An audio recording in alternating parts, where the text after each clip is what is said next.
I guess Corpus is your maiden name. So is your husband a direct descendant of Tomas Cloma? My husband, sir, happens to be a great grandson Great of, grandson. yes, sir, but that his mother's mother is cousin of Thomas Cloma, sir. Yeah. Please extend my regards, and we'd like to thank him for discovering and occupying Yes, and sir. owning and donating to the Philippine government the Calayan Island Group. Yes, sir. That's all, Mr. Chairman. Colonel Cloma, so you are married to the descendant of Mr. Thomas Cloma? Yes, sir. Senator Lacson made reference to his being the one who discovered the what? Calayan Island Group or Calayan the Island Group. Spratlys?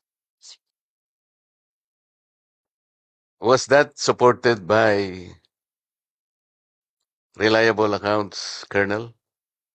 Sir, before I will speak, sir, I'd just like to make a disclaimer that my statement will not reflect of my organization. So this will be my personal account, sir, and based on the stories I had from my husband, and I did a little research about it, sir. So I'm not referring, Colonel, to the stories. I'm talking about historical accounts, if they are very viable, that the great ancestor of your husband was the one who discovered the Calayan Island Group.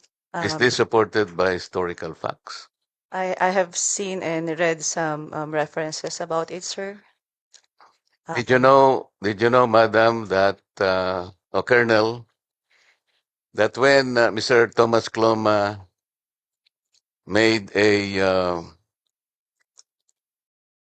Freedom Declaration in 1956, several countries objected because, well, several countries like United Kingdom, the United States of America, China did also, Japan, Australia, and the Philippines. Did you know that?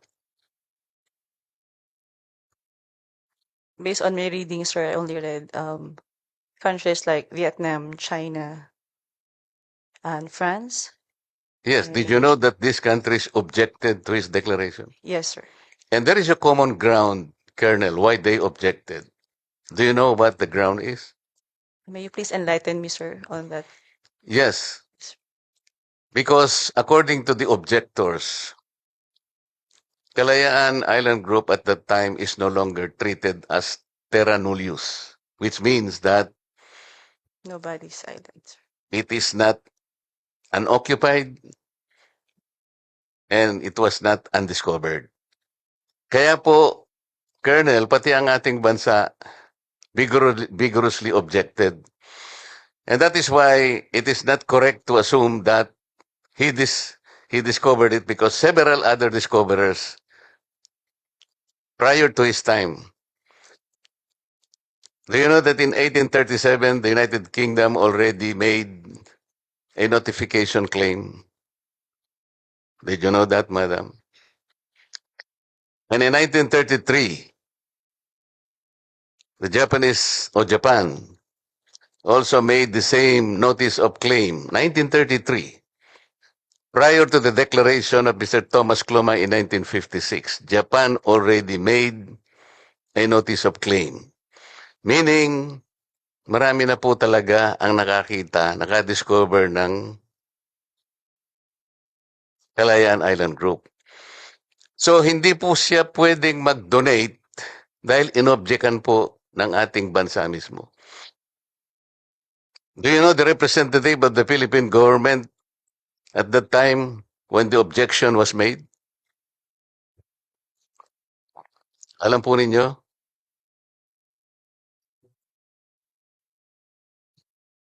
He was then the Secretary of Foreign Affairs, who became President of this country.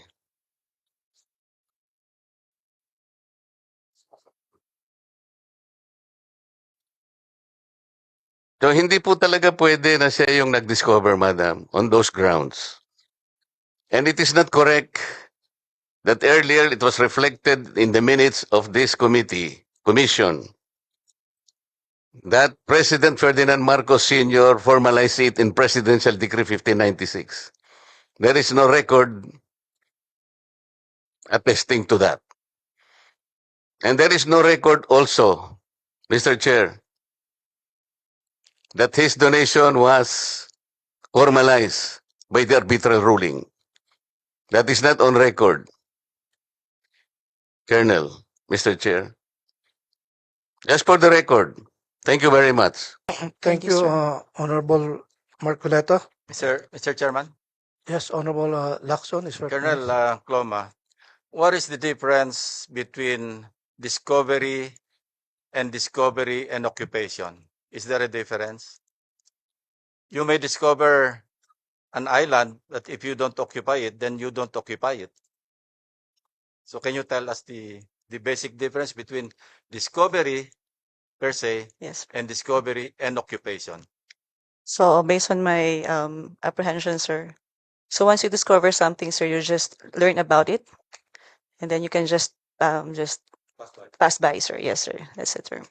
And once you occupying is a different thing, sir, because you spend a lot of time, a certain period of time in that certain area. Yes, sir. Thank you, Mr. Chairman.